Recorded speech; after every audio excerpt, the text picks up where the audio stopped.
breaking news out of OpenAI. A brand new model, or really an update of a very popular model, has just been released, and Sam Altman just tweeted out and said, good new model out.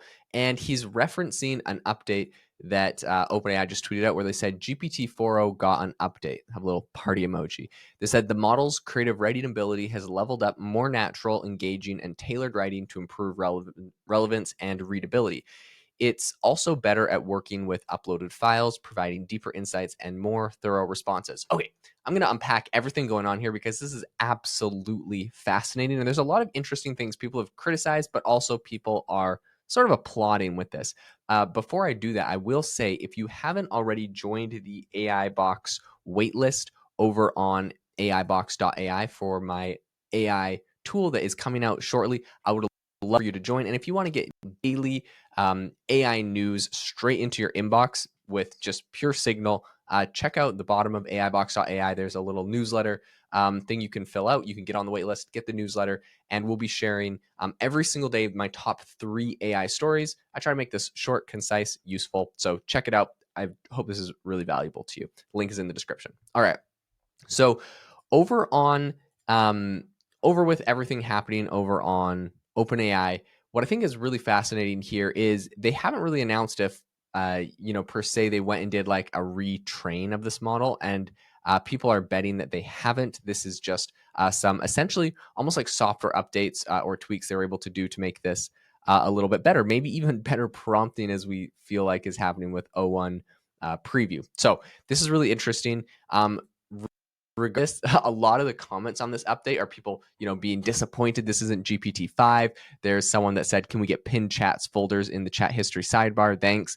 Absolutely. This is something that I've been begging them for like for like 2 years now.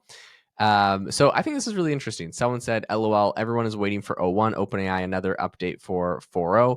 Okay, so it gets deeper into what is so interesting that's going on here.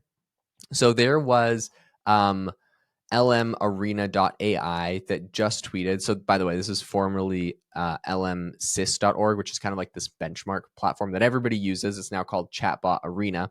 Chatbot Arena is kind of the name, but anyways, it's lmarena.ai is the website. You can see that all these websites are getting more popular. They're buying better domain names than limsys.org. Now lmarena.ai makes a lot more sense. Anyways, this is what they said in a recent tweet about this whole announcement and what came out and if it's actually better. They said, over the past week, oh, and by the way, I'll just explain how this Chatbot Arena works. Is essentially users can go on there and they're given like 2 different chat responses and they pick which one they like better.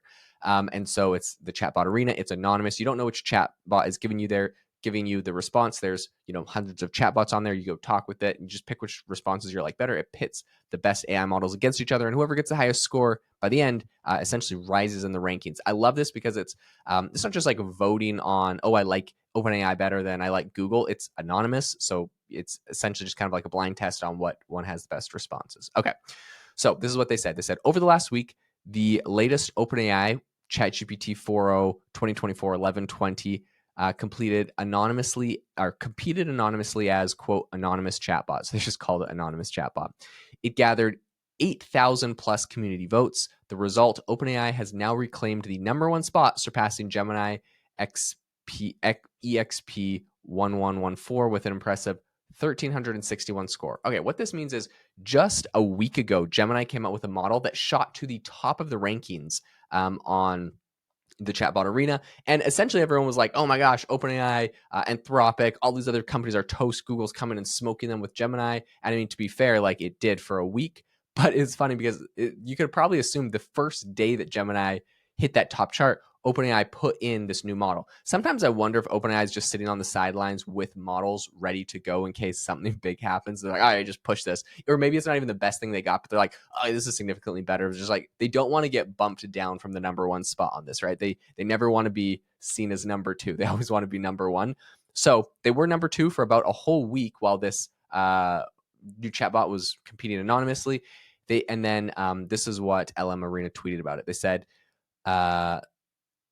latest GPT-4o shows remarkable improvements. We see a leap in creative writing. It went from a score of 1356 to 1402. So up, almost 40. They said as well as technical domain, coding, and math. So this is the exact rankings. They bumped from overall, of course, the number 2 chatbot to number 1. On style control, they went from number 2 to number 1. On creative writing, number 2 to number 1. On coding, number 2 to number 1. On math, they went from number 4 to number 3. So they still have some work to do on math.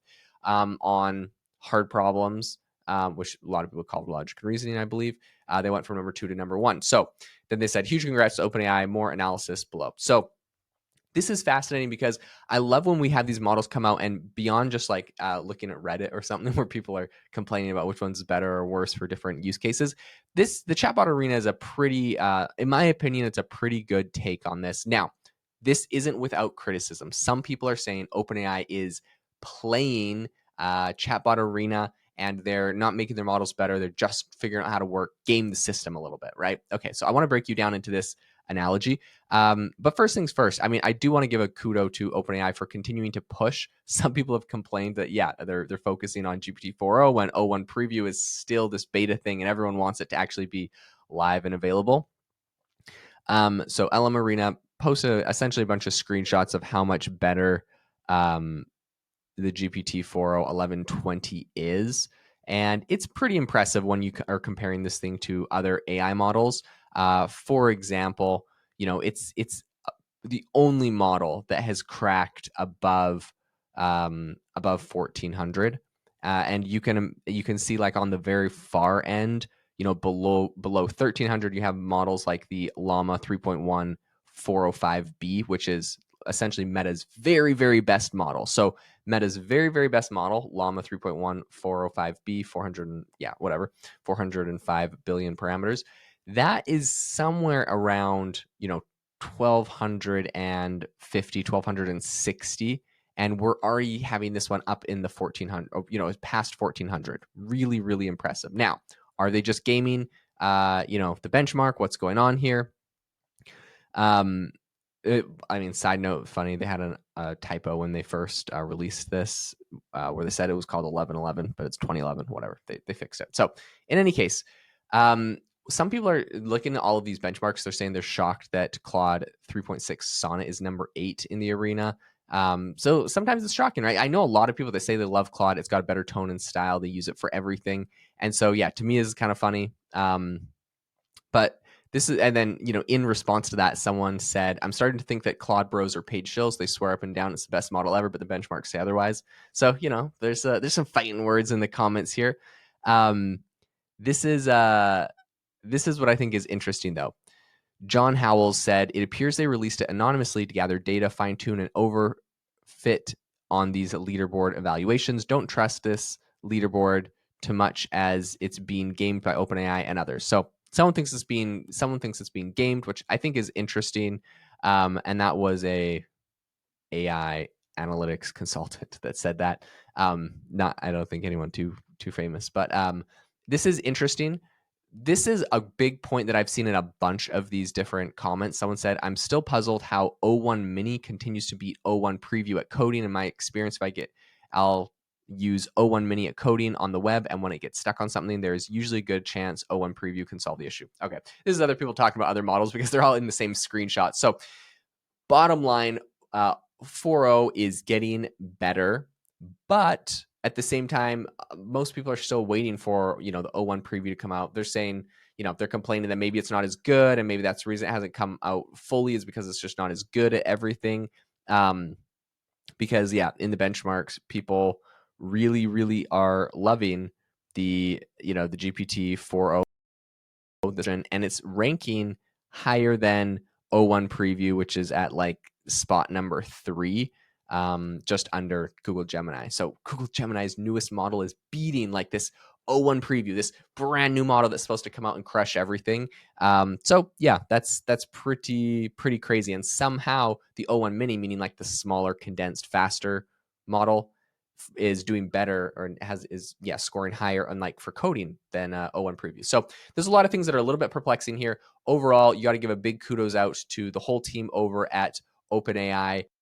Just everything that they have been able to put out, and all of the work that they've done. that, the benchmark speaks for itself. This thing is really accelerating. So if you haven't tried it already, I would encourage you to go over to ChatGPT and try out the new model. Try out some of the updates.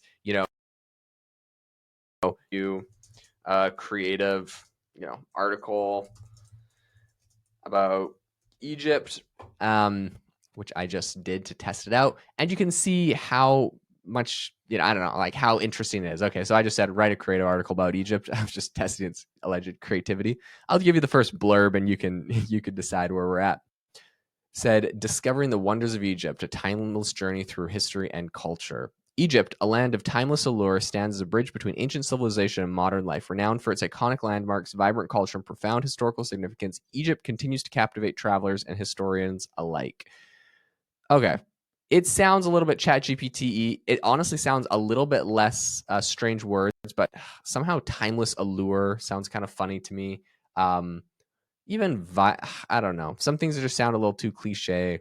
Vibrant culture. I don't know. That's just me. But overall, I am noticing some of the words that they're saying. It seems a little bit less ChatGPT. I haven't heard it say the word delve. Delve is a clear giveaway. If it says let's delve into this, that it's ChatGPT. So sometimes I wonder if they just like manually turned off some of those words, or if they've put some extra prompts in here to try to make this thing sound a little bit more natural. So overall, creativity's up. How this sounds is up. The tone is up a little bit. Up to you to decide if this really competes with Anthropic's Claude. But overall, I'm really excited, and I'll keep you up to date on everything happening with this story. Seems like OpenAI is not dead in the water. This is something you gotta love about a small startup. Well, people come that that like Google or others are like, oh, they got stagnant, which by the way, I don't think that's the case with Google right now. They're really cooking with a lot of these new models. But well, you can claim that some of the bigger companies are stagnant. OpenAI, you have to admit, is just doing things so scrappy, like a startup, like throwing out anonymous, try to rank and outrank Google. You gotta love to see it. So they definitely have a lot of fight left in them. Absolutely fascinating. Again, if you're interested in getting the waitlist for AI Box, go over to aibox.ai and check out my newsletter that we send out every single day of our top 3 AI stories. It's at the bottom of the AI Box website, and you can get those straight to your inbox. And thanks so much for tuning into the podcast today. I will catch you next time.